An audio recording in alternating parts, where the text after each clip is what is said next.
Hey Cacher, Derek here, Bake Six Clan. We are back in the workshop and today we're going to be making a creative cache that really has that wow factor. Let's get started.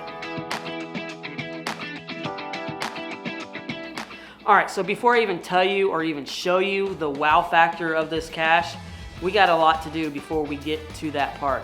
I already got a lot of the wood already cut out, but I need to make a picture frame and I need to go ahead and put the container where it's going to go into this birdhouse style cache. So let's go ahead and get that started and then we'll start getting to the elements of the wow factor.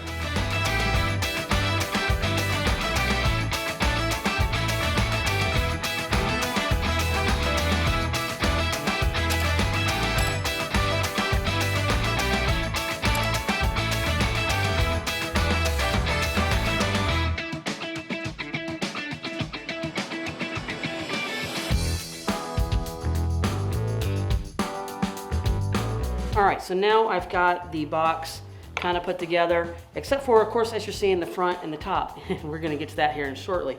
Now I already got the pipe in here where the preform is going to be housed, and I've got some screws at the bottom and at the top to really secure that pipe in there so it doesn't go anywhere. And then on the bottom, I've gone ahead and put the hasp where the preform is housed, and that's going to lock in there. And I'm just going to be putting a combination lock on here. But you're wondering, well, where's the wow factor of this? Well, that's what we're going to be starting up next. But before I even get to the really wow factor, is I have to build a picture frame that's going to fit on the inside of this box. So let's get that made and painted as well. So let's get that done.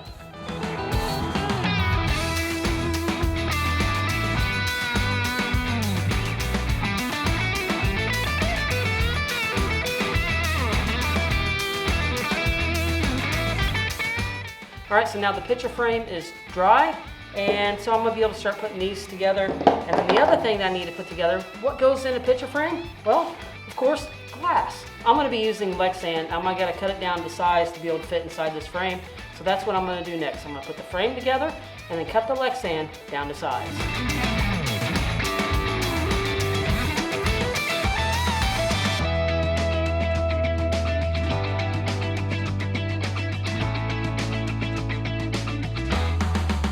Okay, now that I've got the Lexan cut out and I have two pieces here, one for inside the frame and one for the back.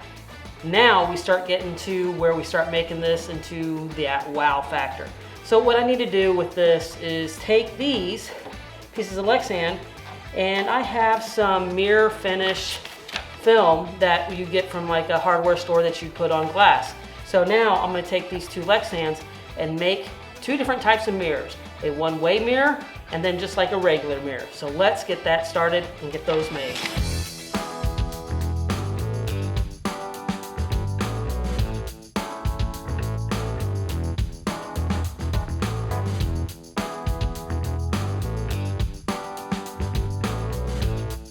All right, so now we have our mirrors made. The first one is just like a regular mirror, so it has the black background and then just the mirror on the front. And then the other one is just a one-way mirror, so you're able to see through one side of it. Now the next step that we need to do, we need to take the one-way mirror and we need to install it into the frame. Now when you install it into the frame, you want that reflective side that is a mirror to be on the inside of the frame, so it's reflecting back into the box. And then the next step is that I'm going to take this LED strip light, and this strip light will actually run off of a 9-volt battery. And what I need to do with this now is actually go ahead and install it into the inside of this mirror. So let's go ahead and get that done. And I have already put a hole in the side so the wires can come out of the frame itself. So let's go ahead and get this LED strip light installed into the frame.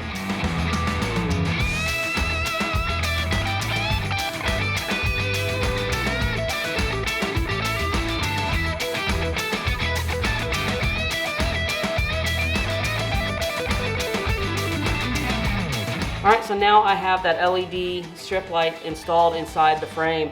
Now I'm going to take my other mirror and I'm going to take a silver Sharpie and I'm going to write the combination for the actual lock that I'm actually putting on the bottom of this cache before I put this part onto the frame.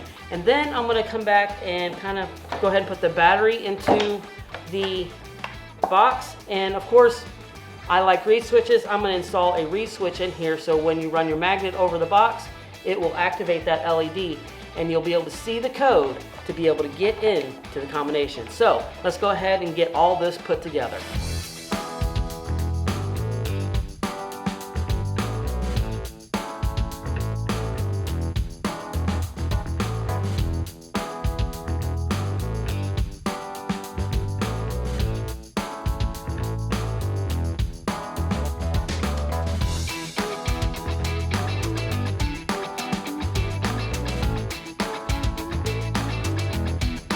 All right, so there it is, all put together. And the way that you would solve this is that you would run a magnet over the sides until those LEDs come on. And this is what's called an infinity mirror. And inside that is where your combination would be revealed to get into the lock down below. Now, I really wish I could take credit for this idea, but I can't. In fact, before I actually talked to a owner who had built one of these, I had seen it in a competition show the night before on Netflix that my family and I were watching, and I was like, that is just really cool. And then as I was talking to Rick Piper, or our Piper Co. in Colorado, he showed this to me and I was like, that is really cool, and asked if I could demo how to make that, and he said, sure, go for it. So I want to thank Rick for showing me this design, and I just really love it, and I think it's really cool. Now, I would suggest that you do this as a night cache because it just adds more to that wow factor when you're finding it and you see that infinity mirror going all the way back. It's like you're seeing through maybe like a tree, right through the tree in space. It's really cool. So also, I want to let you know, down in the description, there's links for the locks, the reed switches, the solder sleeves, and a lot of the other things that I used in the build of this cache. So go check that out. And those are affiliate links, so I appreciate anything that you buy or you click on. I really do appreciate it because it does help the channel. Now, once again, I want to thank Rick for sending me the pictures of this cache and allowing me to go ahead and build it. And so, but thank you for joining me, but don't go anywhere. Go check out another one of these stories just right over here and find the story behind the cache.